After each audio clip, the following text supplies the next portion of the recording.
کئی مرتبہ آپ نے کہا کہ آپ نے کسی کے لیے بھی کفر کا فتویٰ نہیں دیا.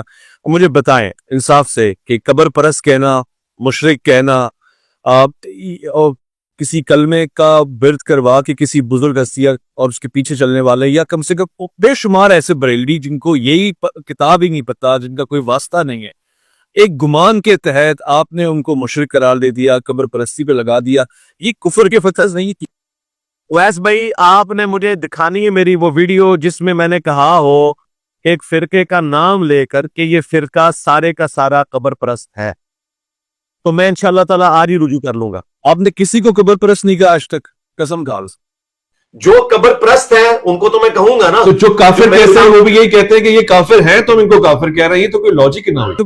کافر نہیں کہا، کافر نہیں، یہ ڈیفرنٹ چیز. قبر پرست مسلمان ہوتا ہے؟ جی مسلمان قبر پرست ہوتا ہے نا، کیوں نہیں ہوتا؟ ہمارے سامنے. یعنی وہ قبر پرستی کرنے کے باوجود مسلمان رہے گا؟ وہ ایک ٹاپک لد ہے، وہ ایک علمی بحث ہے. ہم فی الوقت یہ ڈسکس کر رہے ہیں. دیکھیں ویس بھائی اس کو ٹیکنیکلی سمجھے. میں کیسے کہہ دوں کہ میں نے لوگوں کو قبروں پہ سجدے کرتے ہوئے نہیں دیکھا؟ میں کیسے کہہ دوں کہ میں نے لوگوں کو شیخ عبد القادر جیلانی کے مزار سے لپٹ کے بالکل اس طریقے سے جس طرح کے لوگ غلاف کعبہ سے لپٹ کے اللہ کو مدد کے لیے پکارتے ہیں، میں نے دعوت اسلامی باپا جانی کی شورا کے ممبرز کو اسی طریقے سے عبد القادر جیلانی کو پکارتے ہوئے نہیں دیکھا؟ میں کیسے کہہ دوں میں نے دیکھا ہے ایسے؟ تو میں نے گن پوائنٹ پہ تو ان سے یہ نہیں کروایا، لیکن اس کی بنیاد پہ میں پورے فرقے کو اگر کہہ دیتا ہوں نا، پھر آپ مجھے مجرم کہیں. میں کیسے کہہ دوں کہ میں نے لوگوں کو، صحابہ کرام کو ننگی گالیاں دیتے ہوئے نہیں سنا؟ تو میں اس کی بنیاد پہ پورے ایک شیعہ کے فرقے کو اگر غلط کہوں گا، پھر آپ کہیں گے میں صرف ان بندوں کو کہوں گا. میں الحمدللہ اللہ کے فضل سے احمد رضا بریلوی صاحب کی احکام شریعت سے میں نے پبلکلی پہلی دفعہ یہ چیز عام کی ہے کہ احمد رضا بریلوی صاحب نے احکام شریعت میں فرمایا ہے کہ قبر کے آگے جھکنا یہاں تک کہ آپ کے ہاتھ گھٹنوں تک پہنچ جائے یہ حرام ہے.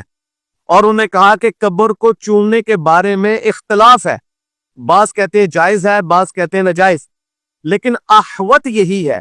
وہ کہتے ہیں احتیاط اسی میں ہے، اور میں اسی کا قائل ہوں کہ قبر کو چومنا بھی نہیں چاہیے. تو اعلیٰ حضرت کی یہ پازیٹیو پکچر میں نے لوگوں کے سامنے پیش کی ہے نا.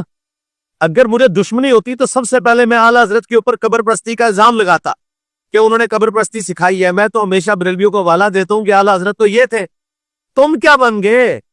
تم تو اعلیٰ حضرت سے ہٹ گئے. اعلیٰ حضرت کی مسجد میں آج بھی نماز کے بعد بلند آواز سے کلمہ نہیں پڑھا جاتا.